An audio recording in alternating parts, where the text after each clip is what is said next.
Welcome back. Former North Carolina Governor Roy Cooper and former Republican National Committee Chairman Michael Whatley winning their respective party Senate nominations, setting up a high-stakes November showdown in one of the cycle's most competitive races. Control of the Senate is on the line.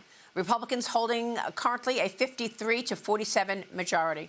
Joining me now is North Carolina Senate candidate Michael Whatley. Michael, good to see you. How do you win this?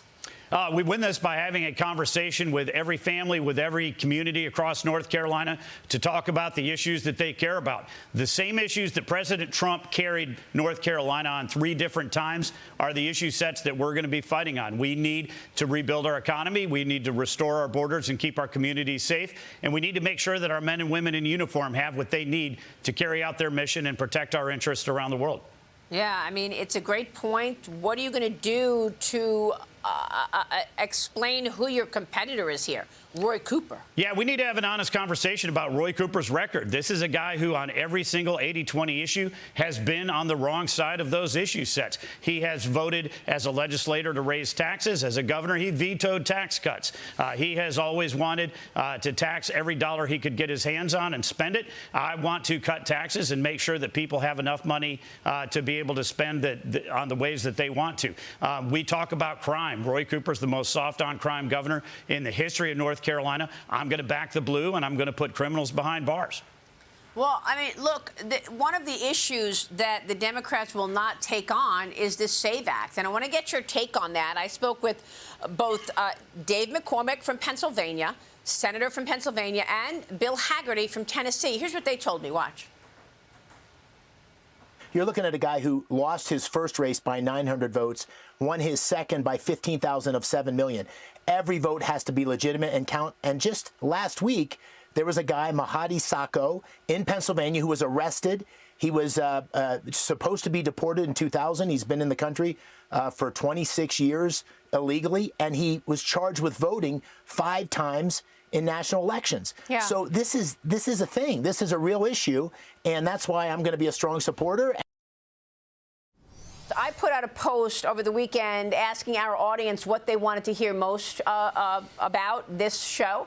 And overwhelmingly, I got responses from our viewers. They want to know about the SAVE Act. Why can't the Senate pass the SAVE Act? What is the issue with having ID to vote and proving you are an American citizen to vote?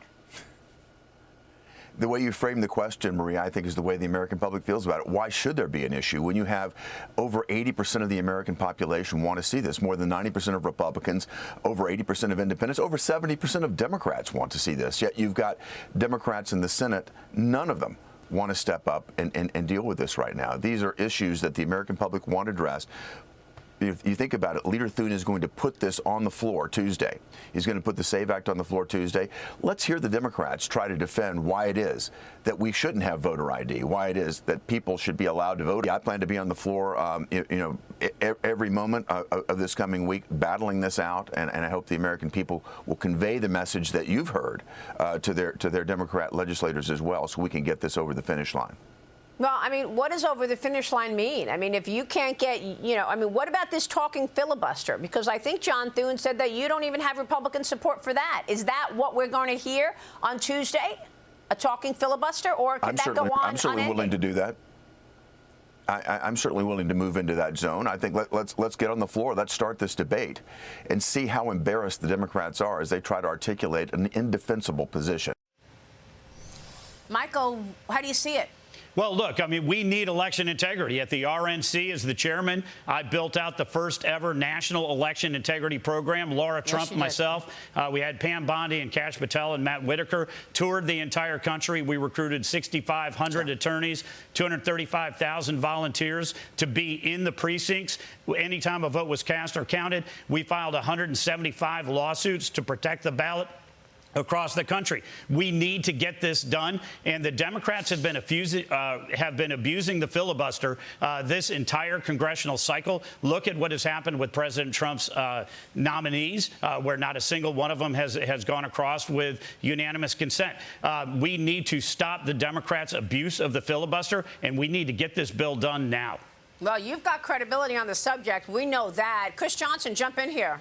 Yeah, the SAVE Act is of primary importance to Republican voters, but for swing voters in a state like North Carolina, energy and affordability are going to be tough challenges. So what is your answer to how you contrast with the Democrats on creating affordability and keeping energy prices low? Yeah, we need to bring energy prices down. The fact is the price at the pump and affordable, reliable energy, electricity are huge issues for people all across North Carolina. It's also a major factor when we talk about bringing jobs into the economy. You know, President Trump's agenda on the economy, which is to create jobs, to be able to raise wages and bring down costs, every single part of that requires affordable, reliable electricity and lower prices at the pump. We need to get that done.